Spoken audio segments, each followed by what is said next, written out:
Muito bom dia, boa tarde, boa noite. Esse episódio é a introdução do último Parenta que foi ao ar. Aqui eu apresento o contexto que gerou a troca e a troca que gerou a introdução. Basicamente isso. Se você está chegando agora, essa escuta te situa no universo Parentalidade Preta. As introduções do Parenta, que é o carro-chefe aqui, são audiodocumentários onde eu faço uma pesquisa que vai embasar a troca que vai gerar o episódio. É um conjunto total e eu desmembrei em partes para que você possa usar fora de contexto ou ouvir de novo sozinho, enfim, do jeito que for melhor para você aí. E se você quiser ouvir a troca completa, aceite meu convite e volte a alguns programas aí no seu feed, beleza? E mais uma coisa, se você tiver condições, você pode se comprometer mensalmente lá no apoia.se/parenta ou com Pix recorrente. A chave é pixparenta@gmail.com. Na descrição desse episódio estão todos os links da campanha e todos os caminhos para seguir escutando. E aproveitando que você está aí agora, não deixa de seguir o Parentalidade Preta onde você está ouvindo esse episódio e avaliá-lo com uma nota boa, 5 estrelas, um like, alguma coisa que faça com que a plataforma entenda que esse conteúdo é bom para você. Só assim ele chega mais para você e para outras pessoas. Recados dados, vamos direto para o episódio. São 6h15 da manhã do dia 8 de junho de 2024. Geralmente nos fins de semana eu acordo um pouco mais cedo para passar um pouco de tempo comigo. Algumas pessoas poderiam chamar isso de egoísmo, outras romantizam falando que é solitude. Eu só chamo de cuidado. E com cuidado, para mim, vem um amor.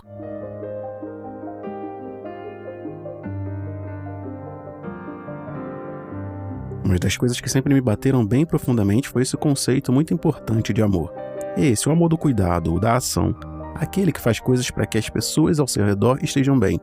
Não o da abnegação, mas o do cuidado mesmo, aquele que se sente bem fazendo bem. Eu não queria parecer muito autocentrado no começo logo do episódio, mas eu quis dizer que com o passar do tempo eu entendi que para cuidar bem dos outros eu precisava cuidar bem de mim. Só que numa sociedade pautada pelo sacrifício em prol do outro, muitas vezes isso pode parecer realmente difícil.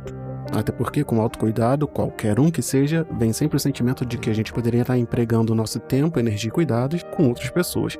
E na parentalidade, isso se transforma em culpa. A filosofia e os sistemas de valores e construções afetivas ocidentais são, de maneira geral, pautadas no sacrifício, uma vez que a gente tem um sistema de religiões judaico-cristão. E ainda que você não seja religioso, basta você lembrar de uma das imagens mais icônicas da quarta maior bilheteria do cinema mundial na sua cabeça. Leonardo DiCaprio escolhendo morrer congelado ao invés de subir em um armário onde, notavelmente, caberiam 2 pessoas para supostamente salvar a mocinha do filme, a Rose do Titanic. Sheikh Anta Diop também não poderia ficar de fora dessa construção quando, em sua tão referenciada aqui no Parenta, Teoria dos 2 Berços, diz, abre aspas, um sentimento de culpabilidade ou de pecado original que representa o fundamento dos sistemas religiosos ou metafísicos pessimistas são o apanágio do mesmo. Isso quer dizer basicamente que a cultura ocidental é pautada em cima das tragédias, como você vê os mitos, quando você vê os teatros, as tragédias, inclusive depois, um pouco mais depois na história, quando Shakespeare remonta histórias que sempre tem um atravessamento, alguma coisa que vai tirar as pessoas da plenitude, algo proibido que cause sofrimento. O nome já diz, a tragédia, ela é remontada no teatro clássico, na literatura clássica e em vários locais. É sobre esse sistema de valores que Sheikh Anta Diop fala mais na Teoria dos 2 Berços. Eu quero deixar claro também que eu não estou te pedindo para ser egoísta e deixar todo mundo aí esperando por você ou dizer que está tirando um tempo para si. Não estou aqui para fazer isso e não ponha essa responsabilidade em mim. No meu caso, eu abro mão de algumas horas de sono do meu dia para fazer alguma coisa que me satisfaz, pesquisar, ler, buscar ou até ler esse texto que eu estou lendo para você aqui agora, enquanto eu estou gravando esse episódio do Parenta. Para além de uma ação, o amor é um processo e também um fenômeno químico, que começou há alguns milhões de anos atrás, mas para falar disso, a gente vai precisar voltar um pouco no tempo agora. A gente vai para um momento crucial na história, onde o Tiktaalik, um peixe dotado de nadadeiras musculosas, deixou a água pela primeira vez e passou a viver na Terra. Isso aconteceu há aproximadamente 370 milhões de anos. E para elaborar de maneira mais visual essa linha do tempo, eu vou usar um processo chamado interpolação, que consiste em estimar valores intermediários baseados em pontos ou intervalos específicos. E para isso, a gente vai comparar a realidade de hoje com a média de vida de um brasileiro médio, que em 2019 era de 76,2 anos. Mas, segundo o IBGE, em 2022 passou a ser 75 anos. Eu quero que você imagine 2 réguas. De um lado, 370 milhões de anos e de outro, 75 anos. Esse é o tempo total de vida da nossa linha do tempo. e ela é a seguinte. A gente começa com a fecundação até 27 dias, que seria a saída dos primeiros vertebrados da água, e aconteceria há 370 milhões de anos. Esse é o período devoniano, onde os peixes com nadadeiras lobadas, como o Tiktaalik, que eu falei agora há pouco, começam a desenvolver estruturas que permitem a vida em terra firme. Aos 3 meses de gravidez, você veria a evolução dos primeiros tetrápodes, com 360 milhões de anos atrás. Esse é o período devoniano tardio. Tetrápodes como o Acanthostega e o Ichthyostega, não se preocupe com os nomes porque eu vou deixar fotos deles lá no post referente a esse episódio no site do Parentalidade Preta. Eles desenvolveram membros com dedos permitindo a locomoção na Terra. Com 6 meses de gravidez, houve a diversificação dos anfíbios e o surgimento dos primeiros répteis. Isso aconteceu há 340 ou 310 milhões de anos atrás. Esse foi o período carbonífero, onde os anfíbios se diversificaram e os primeiros répteis apareceram, marcando a transição para os amniotas, que são organismos que podem pôr ovos em terra. Com 1 mês de nascido, a evolução dos primeiros sinapsídeos, ancestrais dos mamíferos, que aconteceu há cerca de 320 ou 300 milhões de anos atrás. Esse também é conhecido como período carbonífero, mas ele vai até o Permiano. Nele, os sinapsídeos, que são ancestrais dos mamíferos, reconhecidos por uma característica específica no crânio, que são uma peça importante no quebra-cabeça da evolução, surgem e começam a dominar outros ecossistemas terrestres. Aparecem os predadores. Com 1 ano e 3 meses, os primeiros mamíferos vertebrados aparecem cerca de 200 milhões de anos atrás. Esse é o período Triássico. Pequenos mamíferos aparecem. Eles possuem características modernas, como dentes diferenciados e um certo nível de endotermia, que seriam animais de sangue quente. E agora eu te convido para a gente sair da Terra e ir até a órbita entre Marte e Júpiter, onde se encontra o cinturão de asteroides. Essa viagem nos levaria a uma região do Sistema Solar que está a uma distância de 2,7 unidades astronômicas do Sol, o que equivale a aproximadamente 404 milhões de quilômetros. Se a gente usasse uma nave espacial moderna como a New Horizons, que viaja na velocidade de cerca de 58 mil km por hora, essa jornada até o cinturão levaria cerca de 290 dias. Em comparação, se a gente pudesse viajar à velocidade da luz, a gente chegaria em 22 minutos e meio. Para você ter uma ideia mais concreta dessa imensa distância, a gente pode comparar a circunferência da Terra. A circunferência do nosso planeta ao longo do Equador é aproximadamente 40.075 km. Assim, a viagem até o cinturão de asteroides seria equivalente a dar cerca de 6.347 voltas ao redor da Terra. E é daqui, desse local, que daqui a 135 milhões de anos, ou 2 anos do nosso calendário interpolado, vai sair o responsável pelo maior cataclisma que aconteceu no planeta Terra. E aí vem ele.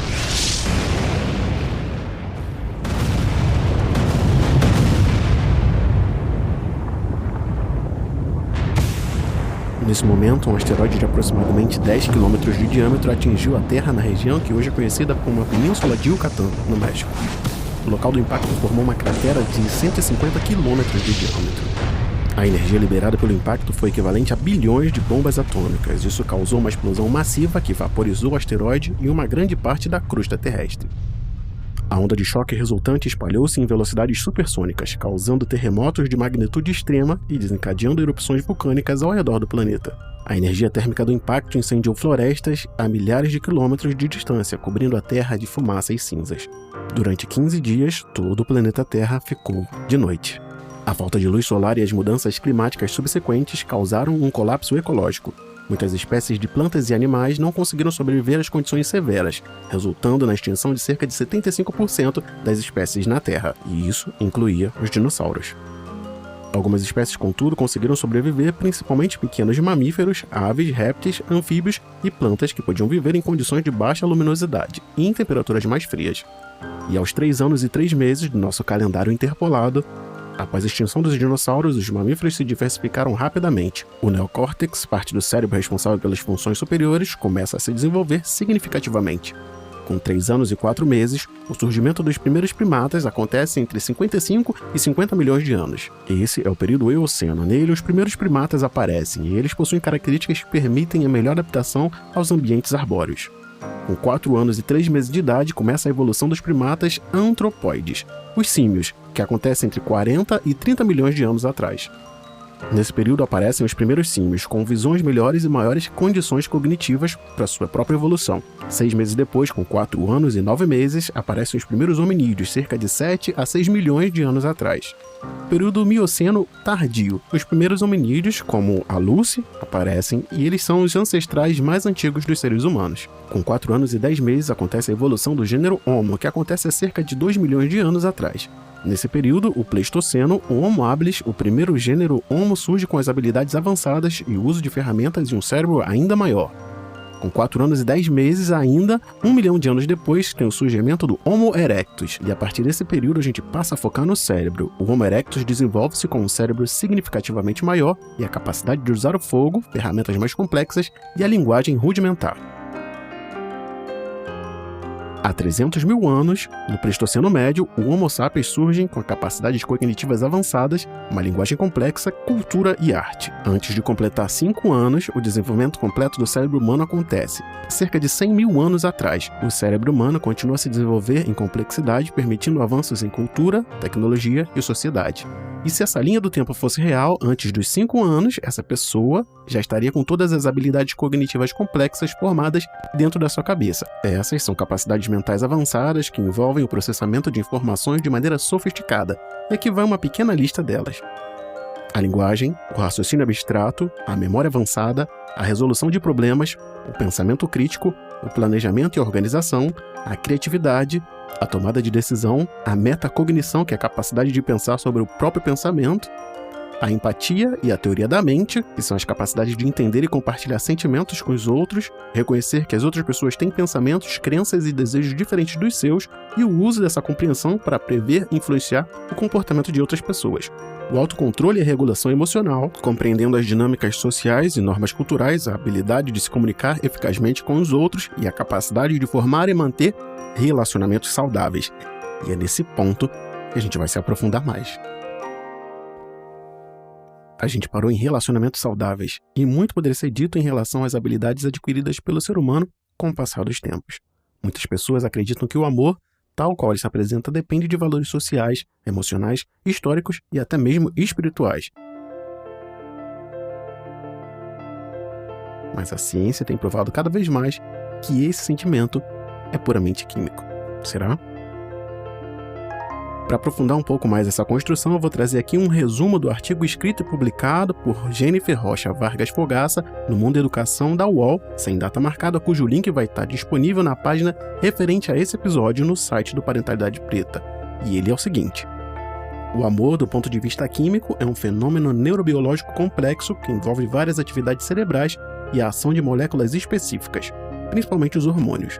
Esses hormônios, como a testosterona e o estrogênio, iniciam o desejo sexual durante a adolescência, preparando o corpo para a atração e a formação de pares.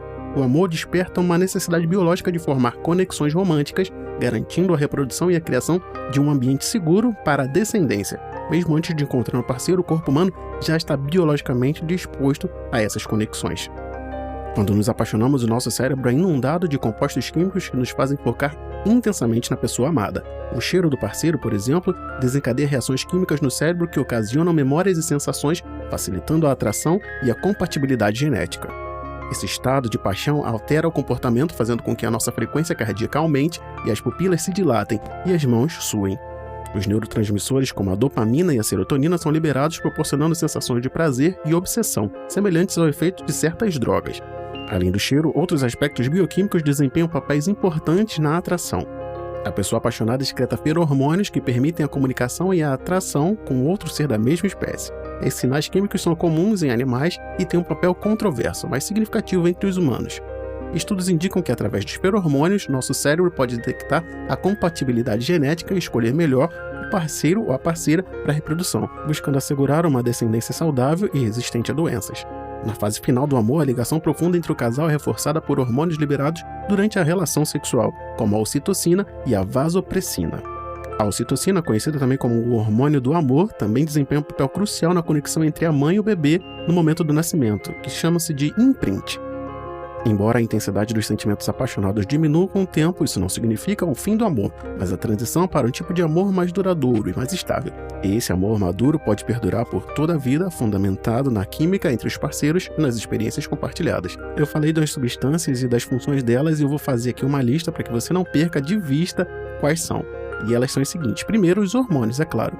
A testosterona, o estrogênio, a noradrenalina, a ocitocina, a vasopressina e a endorfina, e outros neurotransmissores, que são a dopamina e a serotonina. E é óbvio que eu expandi um pouco mais dessa lista no post relativo a esse episódio, cujo link está aqui na descrição do episódio. É só você baixar e acompanhar lá a explicação de cada um deles com um pouco mais de detalhes. Esses hormônios e neurotransmissores interagem de maneiras complexas para produzir as sensações e comportamentos associados ao amor e à atração, demonstrando como a química do nosso corpo influencia diretamente as nossas ações e emoções. Nessa altura do campeonato, a gente poderia perceber que o amor também é físico, hormonal e substancial, e ele é atitude além de sentimento. Até agora, a gente falou nada socialmente dizendo a respeito desse tal sentimento, mas agora a gente vai parar por aqui.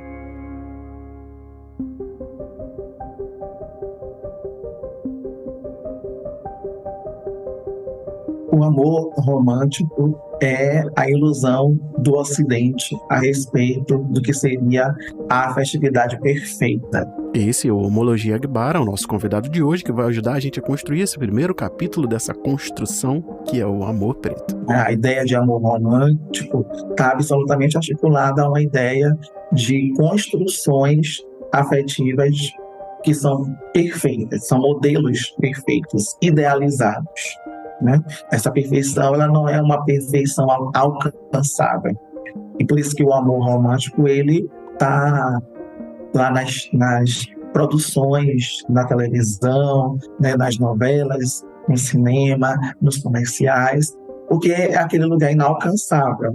Mas esse lugar inalcançável, ele precisa gerar uma subjetividade que irá acreditar que ele é alcançável, porque se eu estou vendo lá na novela, se eu estou vendo na série, se eu estou vendo no comercial, eu estou me identificando com aquela construção e desejo para mim aquela construção que é perfeita, né?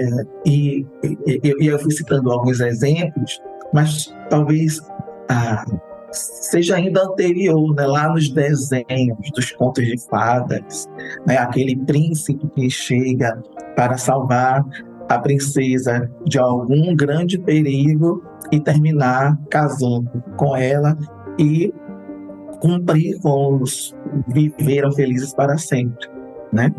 Então a gente conhece a narrativa daquela história dos contos de fada, vendo que aquele casal está superando um obstáculo, que geralmente o obstáculo não está entre eles, não está dentro da relação, mas é externo à relação.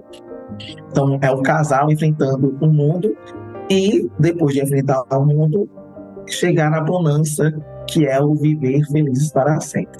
Quando, na nossa realidade, é o casal lidando com todas as questões do relacionamento entre eles, né? E pode ter questões externas que afetem essa relação, mas geralmente as maiores questões são os conflitos que estão ali entre as duas pessoas, ou entre as pessoas, né? Hoje a gente não pode nem falar só entre as duas pessoas, mas entre as pessoas que estão ali se relacionando. Os conflitos, eles nascem com esse contato da intimidade. A gente falou até a respeito da Sobofu Sombé, que é uma africana da comunidade Dagara, e que ela construiu um livro falando sobre essa dimensão da sua afetividade, né? Que é a afetividade a partir de uma tecnologia ancestral da comunidade Dagara. Então, eles têm formas de se relacionar que são não ocidentais, e ela está articulando como é que nós podemos ter essa referência, mas dentro desse contexto ocidental. E eu gosto muito desse nome intimidade, né? O espírito da intimidade, porque quando a gente pensa em relacionamento, o que vai gerar os conflitos é o contato com a intimidade, é o acesso, é o encontro dessas intimidades, né? Que eu estava conversando com um amigo a respeito disso, né? Que a gente pode esconder muita coisa dos nossos amigos, assim, porque a gente vai lá, encontra os amigos, cada um na sua casa. Depois que a gente sai da casa dos pais, a gente vai lá, visita nossos pais, e depois retornamos para nossas casas. Podemos ter conflitos com eles, lógico, mas A intimidade, de forma mais profunda e mais complexa, ela é com aquela pessoa que a gente está tendo contato, né, direto, que costumamos ver com mais frequência. Se são pessoas casadas, então são pessoas que vocês estão compartilhando o mesmo espaço. Então, nós usamos máscaras sociais, né, para lidar. São as nossas, na psicologia nós chamamos das personas.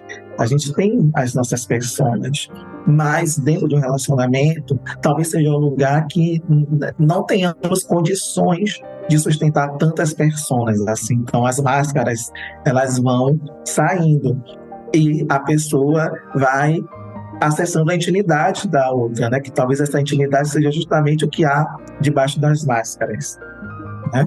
E é justamente o contato com essas intimidades que faz com que alguns conflitos apareçam, né? E eu acho que é algo bem complexo mesmo lidar com um acesso tão profundo e por isso tão delicado, né? E é algo que a gente aprende na prática, porque não existe, talvez agora já existam cursos para se relacionar, mas nós somos da época que a gente aprendia a se relacionar se relacionando. E por mais que a gente tenha uma teoria, a prática sempre vai ser bem diferente, né? Esse ano, como a gente fez no ano passado, nos episódios 19 e 20 do Parenta, a gente vai continuar construindo uma crítica a esse conceito tão prejudicial que nos leva para longe de construções e até de propósitos. Mas diferente do ano passado, eu dividi essa construção em duas partes. Uma mais científica, sobre o conceito, falando sobre como o nosso corpo reage a essa exposição de substâncias. E no próximo Parenta, a gente vai entrar num outro conceito um pouco mais social, digamos assim. Mas nesse episódio, o Homologia, que vai conversar com a gente, vai trazer algumas construções muito bem afro-referenciadas para a construção desse conceito que a gente precisa construir e desconstruir, por mais que você saiba que eu odeio essa palavra de qualquer jeito. Esse episódio é sobre uma coisa que eu gosto muito e fala muito de como a gente deve se enxergar. Ele fala sobre sentimento, metacognição, principalmente sobre ação. Este episódio começa a falar sobre o que vem com o amor preto. Essa introdução foi pensada como uma peça autônoma. O trabalho que você acabou de ouvir envolve pesquisa, leitura, escrita, escuta atenta e decisão editorial. Eu roteirizo, faço a curadoria, gravo, edito e finalizo cada um desses episódios sozinho. Eu escolhi separar essa introdução porque nem toda escuta acontece do mesmo jeito. Às vezes a gente precisa só do contexto mesmo. Às vezes é um ponto de partida. Como você bem sabe, o Parentalidade Preta é uma iniciativa independente, sem marcas, sem portais, sem atalhos.